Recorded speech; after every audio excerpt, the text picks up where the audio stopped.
How do you effectively communicate with trades who have more experience than you? In this video, I'm going to cover an approach that will not only work in your personal and professional life, but will also help you to feel confident about talking to trades who have more experience. So if you are up and coming in this industry or in any position but want better ways to interact with your trade partners, then stay with us in this video.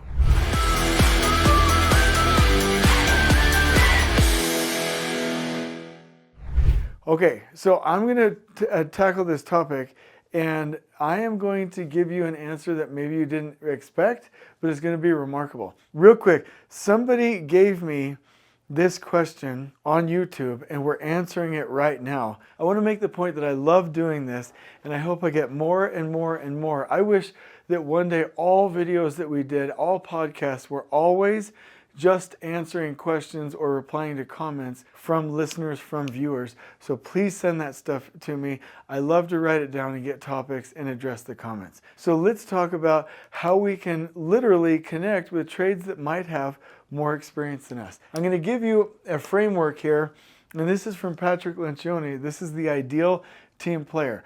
And I'm going to draw 3 circles, and it's the humble and hungry and smart framework. So let's talk about all of these. Humble. You will do really, really well, not only in your personal life and your career, but when talking with trades that may have more experience, when you are willing to lean in with the team. I'll just write lean in. What I mean by that is that you're willing to do anything. Let me give you an example. Not anything, anything that's legal and moral. Let me put those bumpers there. There was a PM one time that I worked with, and I actually really liked him, but the trade bathrooms, a couple of the toilets got clogged. And I was like, hey, I'm busy with an inspector. Could somebody help me? And the PM was like, I'm not going to unplug a toilet. I'm a project manager. And I was like, wait, what?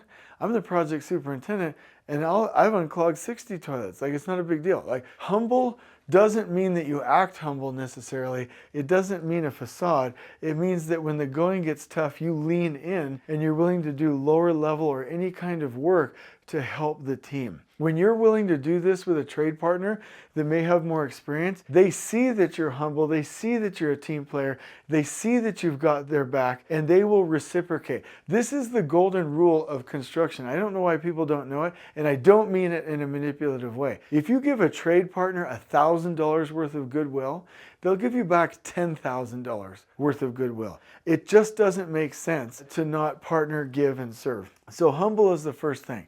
Let's talk about hungry next. Hungry means that you're a go-getter. You want to get it, right? And actually, I wrote get it. Let me write give it. Give value. Give of time. Give of effort. Give of energy. Go-givers is really a better term than go-getters. And this hungry attitude will do more with trade partners than you can possibly imagine, because trades that have more experience than you will look at you and say, hey, this kid, if they say kid, this guy, this gal is hungry. Like, wants to do a good job, has got good, yeah, I'll help you, 100%. And then smart, and this is probably one of the most important ones, smart. Smart with people. And what I mean by that is that you've mastered the art of how to win friends and influence people. Now, let me talk to you about this overall approach of this framework. You really want to practice and work in all 3. If you're only one of these or you're 2 of these, I've covered this in another video, which I can actually link you to about the ideal team player framework, but you really want to do all of these. Can you imagine a trade partner that knows more than you, or a foreman, and maybe older, that sees that you're a team player and you're always helping them out, you're hungry and you're always out there giving your best, and that you're smart and good and kind to people? You think they won't give you grace and help you and spend time with you and do favors? If you think that they won't do that, that is absolutely wrong. 100% every second of my career, you give a trade partner goodwill and you're going to be jamming, and you will have zero problem talking to them. So let me give you another framework that in the form of a list that will help you to get there. Let's talk about number 1. You're probably like, Jason, J Money, this is great in concept. How do I go do it? First thing is, I want you to read how to win friends and influence people. I just do HTWFIP. It's super simple. Anyway, so read How to Win Friends and Influence People. That book, read it every year, your entire career. It'll teach you how to talk to people, how to not trigger their egos, how to really gain appreciation, how to show appreciation. You really want to have this skill when dealing with trades that may know more than you. Second, and I really want to stress this, is don't play boss with them. They are used to general contractors like getting in their face, throwing the contracts at them, cure notices, yelling, asking for more people, forcing them to work overtime. Don't play boss. You start to play that game and they're going to use their knowledge. Anybody would. They're not evil for this. They're going to use their knowledge to keep you in your place to protect themselves, right? If you had to draw a sketch, like this is you and your ego, and this is them and their ego, and if you're nice to them, you get 10 times the value. But you start to cinch up on them, like you start to like play boss and get toxic, then your ability to control and be scary is a lot less than their ability to control and get scary.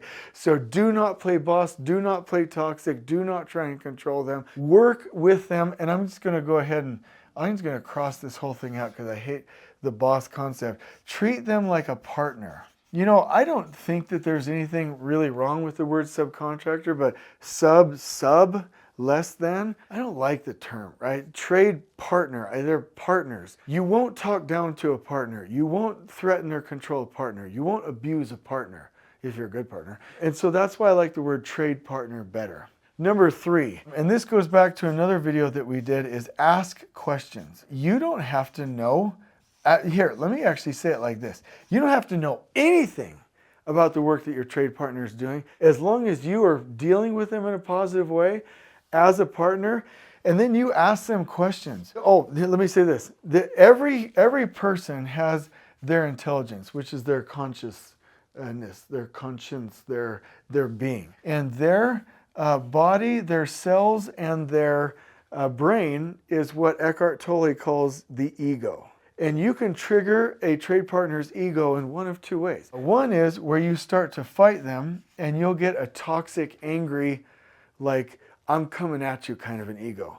The other way to trigger their ego is to ask questions and to make them, not from a manipulative standpoint, but from a positive standpoint, ask them questions to where they feel significant. Then the brain and the body is like, ooh, I'm special, I'm important. Oh my gosh, I can share this information. This person appreciates me. Then you're going to start to connect in positive and loving ways instead of the toxic ways. So you're going to deal with the trade partner's ego either way. Might as well do it on the positive side. Ask them questions. They will love answering those questions. They will love helping you out because it makes them feel loved, significant, and it makes them feel like they're adding value in that relationship. And then I want to give you one last thing. Sometimes you and the trade partner that might know more than you all are dealing with difficult situations, right? So let's say that you and the trade, you're working together, you've done everything, but you've got this really hard thing. Let's just put this right here. This is like a really difficult situation. This really hard thing, and it's causing everybody's eyebrows to furl. We're upset. We got some sad faces going on in the room. Keep working until you find the win-win. That would be my best advice. Keep asking questions, keep digging, keep finding solutions. And actually, when you're talking to a trade, maybe you do have a grumpy trade partner that knows more than you.